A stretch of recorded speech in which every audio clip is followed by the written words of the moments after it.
नमस्कार, स्वागत है आपका ओंकार न्यूज में। मैं हूं आपके साथ ज्योति यादव। तो बुलेटिन की शुरुआत करेंगे बड़ी खबर के साथ।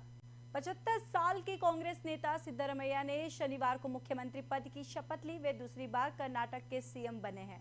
वहीं आपको बताते चले कि साथ ही प्रदेश कांग्रेस के अध्यक्ष डीके शिवकुमार ने उप मुख्यमंत्री के रूप में शपथ ली है। दरअसल बेंगलुरु के कांतिरवा स्टेडियम में राज्यपाल थावरन चंद गहलोत सिद्धरमैया और डीके शिवकुमार के उनके पद और गोपनीयता की शपथ दिलाई है। और ये वही जगह है जहां सिद्धरमैया ने 2013 में शपथ ली थी, जब वे पहली बार मुख्यमंत्री बने थे। 2024 में लोकसभा चुनाव से पहले यह विपक्षी दलों की एकता का शक्ति प्रदर्शन है। समारोह में विपक्ष के कई दिग्गज नेता पहुंचे हैं। वहीं सोनिया गांधी अस्वस्थता कारण समारोह में नहीं पहुंच सकी हैं। वे इस समय शिमला में हैं। और वहीं आपको बताते चले कि सीएम और डिप्टी सीएम के साथ 8 विधायकों ने मंत्री पद की शपथ ली है। और अंत में डीके शिवकुमार ने विपक्ष के सभी नेताओं का आभार जताया है।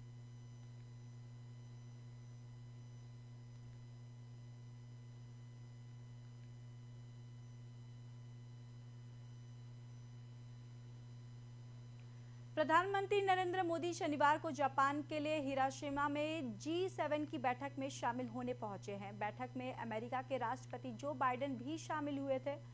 बाइडेन जैसे ही वहां पहुंचे, वहां पीएम मोदी को देखते हुए उनके पास जा पहुंचे और उन्हें गले लगा लिया।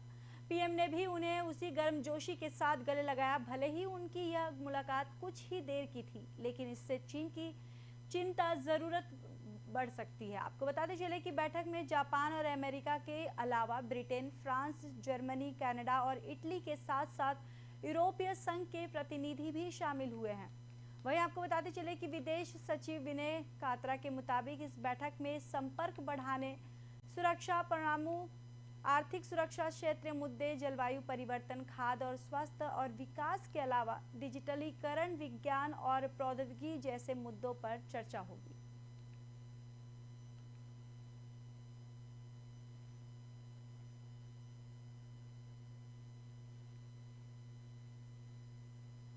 केंद्र सरकार ने शुक्रवार को दिल्ली सरकार के अधिकारियों पर अध्यादेश जारी किया है। अध्यादेश के मुताबिक दिल्ली में अधिकारियों के ट्रांसफर पोस्टिंग का आखिरी फैसला उपराज्यपाल का होगा।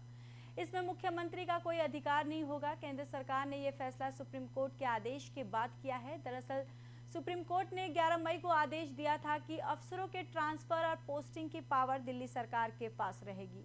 अब केंद्र के अध्यादेश के जरिए कोर्ट का फैसला पलट दिया है और संसद में अब 6 महीने के अंदर इससे जुड़ा कानून भी बनाया जाएगा।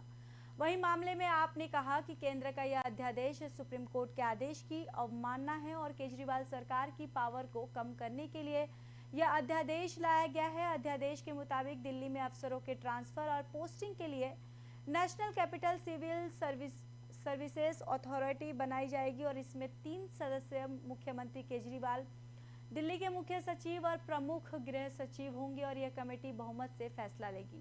अब अकेले सीएम केजरीवाल कोई फैसला नहीं कर सकेंगे। अगर कमेटी निर्णय में कोई विवाद होता है तो आखिरी फैसला उपराज्यपाल का माना जाएगा। वहीं मुख्यमंत्री केजरीवाल केंद्र सरकार के इस फैसले का पहले ही अंदेशा जता चुके थे। उन्होंने कहा था कि ऐसा सुनने में आ रहा है कि सुप्रीम कोर्ट के फैसले को पलटने के लिए केंद्र सरकार कोई अध्यादेश ला सकती है।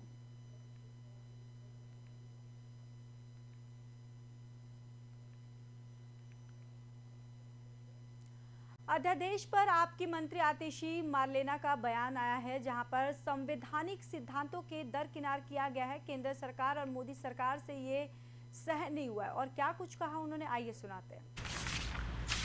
तो ये जो अध्यादेश 19 मई को यानी कल रात को आया, क्या ये अध्यादेश केंद्र सरकार ला सकती थी?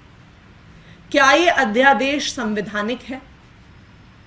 मैं आपको ये स्पष्ट तौर पे बताना चाहती हूं कि ऐसा अध्यादेश लाने की ताकत केंद्र सरकार के पास नहीं है। संविधान के अनुसार, और इसको बहुत क्लियर कट तरीके से सुप्रीम कोर्ट ने अपने आदेश में ये कहा है, और मैं आपको ये पढ़ के दिखाती हूं। पैराग्राफ 160 जो सुप्रीम कोर्ट की कॉन्स्टिट्यूशन बेंच ने कहा है, the involvement of the Union of India in the administration of NCTD is limited by constitutional provisions, and any further expansion would be contrary to the constitutional scheme of governance. लेकिन ये अध्यादेश एक चीज तो दिखा देता है कि मोदी जी को अरविंद केजरीवाल से डर बहुत लगता है। मैं कई बार ये सोचती हूं कि दिल्ली इतना छोटा सा राज्य, आप अगर भारत के नक्शे पे देखने जाइए तो दिल्ली दिखता भी नहीं है। तो दिल्ली को ढूंढना भारत के नक्शे पे बहुत मुश्किल होता है। इतना छोटा सा राज्य, उसमें भी आधी सरकार, जिसके पास लैंड, लॉ एंड ऑर्डर और पुलिस की ताकत नहीं है। इतनी सी सरकार की अगर ताकत को मोदी जी हर संभव गैर कानूनी, गैर संवैधानिक तरीके से खत्म करना चाहते हैं, तो उसका तो एक ही कारण है कि मोदी जी को अरविंद केजरीवाल से डर लगता है। मोदी जी को पता है कि अगर अरविंद केजरीवाल को पूरी ताकत मिल जाए, चाहे 6 महीने के लिए मिल जाए, तो अरविंद केजरीवाल की सरकार जो चमत्कार करके दिखाएगी, वो पूरे देश को दिखा देगा कि एक सरकार की ताकत क्या होती है, लोकतंत्र की ताकत क्या होती है, ईमानदार राजनीति की ताकत क्या होती है। लेकिन मोदी जी, जो संविधान बाबा साहब अंबेडकर ने बनाया है, उस संविधान में बहुत ताकत है। तो क्या कहता है ये ऑर्डिनेंस? ये ऑर्डिनेंस क्यों गैर संवैधानिक है? सबसे पहली चीज, ये ऑर्डिनेंस जो government of NCT of Delhi के एक्ट में लाया गया है, सबसे पहले ये कहता है, अपने सेक्शन 3A में ये कहता है कि दिल्ली की चुनी हुई सरकार को सर्विसेज पर कोई कानून बनाने का अधिकार नहीं है, कि दिल्ली लेजिस्लेटिव असेंबली को सर्विसेज पर कोई भी कानून बनाने का अधिकार नहीं है। ये तो बिल्कुल ही क्लियर कट रूप से संविधान के खिलाफ है, लेकिन उससे भारतीय जनता पार्टी को और मोदी जी को तो कोई फर्क नहीं पड़ता। तो पहला प्रोविजन वो सबसे पहले इसमें करते हैं कि सर्विसेज पर कानून बनाने की ताकत दिल्ली लेजिस्लेटिव असेंबली के पास नहीं है, नंबर 1। नंबर 2, कि दिल्ली में ट्रांसफर पोस्टिंग की ताकत, एक नई अथॉरिटी बनाई जाएगी, नेशनल सिविल सर्विसेज अथॉरिटी। क्या होगी ये national capital civil service authority? Transfer posting के लिए एक नई अथॉरिटी बनाई जाएगी, national capital civil service authority. इस अथॉरिटी में 3 मेंबर होंगे। इसके चेयरपर्सन होंगे दिल्ली के मुख्यमंत्री, इसके मेंबर होंगे दिल्ली के चीफ सेक्रेटरी, और इसके मेंबर होंगे दिल्ली के होम सेक्रेटरी। लेकिन दिल्ली के चीफ सेक्रेटरी को दिल्ली की चुनी हुई सरकार नहीं अपॉइंट करेगी, दिल्ली के चीफ सेक्रेटरी को केंद्र सरकार अपॉइंट करेगी। दिल्ली के होम सेक्रेटरी को भी दिल्ली की सरकार नहीं अपॉइंट करेगी, दिल्ली के होम सेक्रेटरी को भी केंद्र सरकार अपॉइंट करेगी। तो ये जो national capital civil service authority बनेगी, उसमें दिल्ली के चुने हुए मुख्यमंत्री चेयरपर्सन तो होंगे, पर वो माइनॉरिटी में होंगे। तो ये जो अध्यादेश 19 मई को, यानी कल रात को आया, क्या ये अध्यादेश? तो वहीं आरबीआई ने एक बड़ा फैसला लेते हुए 2000 रुपए के नोट को सर्कुलेशन से बंद करने का ऐलान किया है। इसको लेकर अब केंद्रीय मंत्री अश्विनी चौबे ने सरकार का समर्थन करते हुए कहा कि 2000 के नोट का छापना 2018 से ही बंद हो गया था। ये नोटबंदी नहीं, नोट वापसी है। वहीं राजस्थान के मुख्यमंत्री अशोक गहलोत ने बड़ा बयान दिया है। 2000 के नोट वापस लेने के फैसले पर सवाल उठाते हुए गहलोत ने कहा कि अगर नोट वापस ही लेना था तो जारी करने की क्या जरूरत थी, और क्या कुछ कहा ये सुनाते हैं। किसको छापना, कब किसको रखना, जो भ्रष्टाचारी लोग हैं उनको छटपटाहट है। अब जो भ्रष्टाचारी है उनको लगता है कि भाई ये माल हमने रखा था, ये माल कैसे जाएगा? अब बैंक में जमा करने के लिए बोला गया है। तो भ्रष्टाचारियों को एक ठो नोट रहे, यहाँ बंडल का बंडल है। और आप जानते हैं कई दल और कई वंशवाद और परिवारवाद इसमें फंसे हुए हैं। रुपए की हुई थी वो जमाने के अंदर पिछले 30-40 साल में 2-3 बार ऐसे केस हुए हैं। मैं उस पर भी मैंने पूछा था क्वेश्चन कि भाई आपने 500 का नोट 1000 का बंद करके 2000 का नोट आया कैसे मार्केट के अंदर? आज तक जवाब नहीं आ रहा है। पूरा देश पूछ रहा है कि 500 का नोट बंद करना अचानक ही, 1000 का बंद करना, 2000 का नोट आप मार्केट में फेंक दिया आपने, जो कि बड़ा नोट होता है, ब्लैक मनी ज्यादा चांस होती है जनरेट होने की, वो आपने कैसे फैसला किया? क्यों फैसला किया? समझ के परे अभी तो रहस्य बना हुआ है। अब आपने बंद किया तो वो बताए कि ये बंद करने का उनके पीछे मंशा क्या है? क्या फिर ब्लैक मनी बंद करने की मंशा है?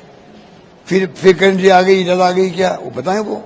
रिजर्व बैंक भोपाल में बीजेपी कार्यालय में प्रदेश कार्य समिति की बैठक के दौरान बीजेपी के राष्ट्रीय महासचिव कैलाश विजयवर्गीय ने कांग्रेस नेता कमलनाथ और दिग्विजय सिंह को बुढ़ऊ कहा, और जिसके बाद से ही प्रदेश की सियासत गर्मा गई। आपको बताते चले कि विजयवर्गीय के बयान पर अब कांग्रेस के नेता लगातार हमलावर नजर आ रहे हैं। वहीं बीजेपी प्रदेश कार्य समिति की बैठक में मंच से कैलाश विजयवर्गीय ने कहा कि कांग्रेस के बारे में क्या कहूंगा, कांग्रेस के 2 जो नेता है वो बूढ़े हो चुके हैं और मैं क्या बोलूं। आपको बताते चले कि 75 साल की उम्र में है और वो जब चलते हैं तो खाली चाल ही देख लो आप। कमलनाथ जी जब चलते हैं तो उसका एक वीडियो निकाल लेना और शिवराज जी चले तो उसका एक वीडियो निकाल लेना।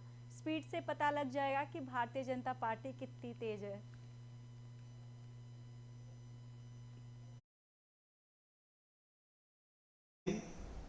कांग्रेस के 2 जासूस बोलूं, बुढ़ाऊ बोलूं, क्या बोलूं, घूम रहे हैं। 75 साल की उम्र है। वो जब चलते हैं खाली चाल ही देख लो आप। कमलनाथ जी जब चले तो उसका एक वीडियो निकाल लेना और शिवराज जी चले उसका वीडियो निकाल लेना। स्पीड से पता लग जाएगा बिल्कुल कि भारतीय जनता पार्टी कितनी तेज है। कांग्रेस के 2 जासूस बोलूं, बुढ़ाऊ बोलूं। जम्मू कश्मीर में करीब 15 जगह पर आज सुबह से ही छापेमारी शुरू है। जानकारी के मुताबिक श्रीनगर, पुलवामा, अवंतीपोरा, अनंतनाग, शोपियां, पूंछ और कुपवाड़ा में एनआईए छापेमारी कर रही है। कुछ दिन पहले ही एनआईए ने गैंगस्टर्स और खालिस्तानी आतंकियों के गठजोड़ के खिलाफ बड़े पैमाने पर छापे मारे थे। उन छापों में एनआईए ने तमाम संदिग्धों को गिरफ्तार भी किया था।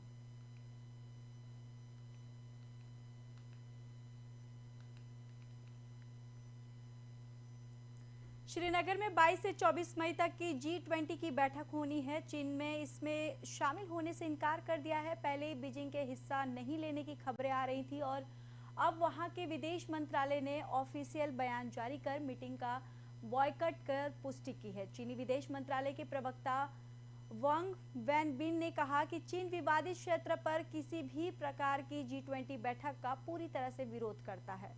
चीन के इस बयान पर भारत ने आपत्ति जताई और भारत के पड़ोसी देश को जवाब देते हुए कहा कि वह अपने क्षेत्र में बैठे आयोजित करने के लिए पूरी तरह से स्वतंत्र है। इससे पहले मार्च में जब अरुणाचल प्रदेश में भी G20 मीटिंग आयोजित की गई थी, तब भी चीन में बैठक में हिस्सा नहीं लिया था और तब पाकिस्तान ने चीन के इस बॉयकॉट का समर्थन किया था।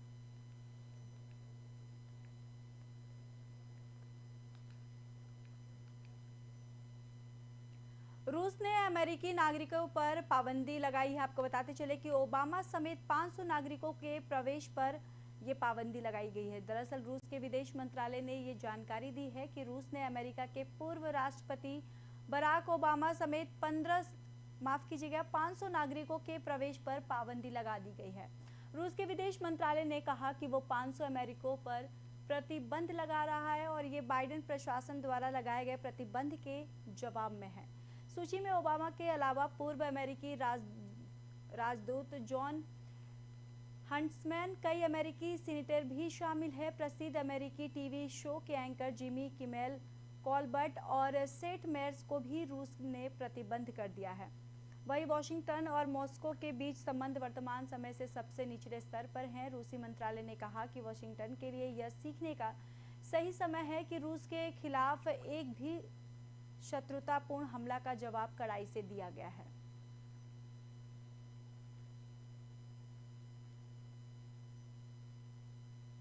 फिलहाल इस बुलेटिन में बस इतना ही। बाकी देश और दुनिया की खबरों के लिए देखते रहिए ओंकार न्यूज।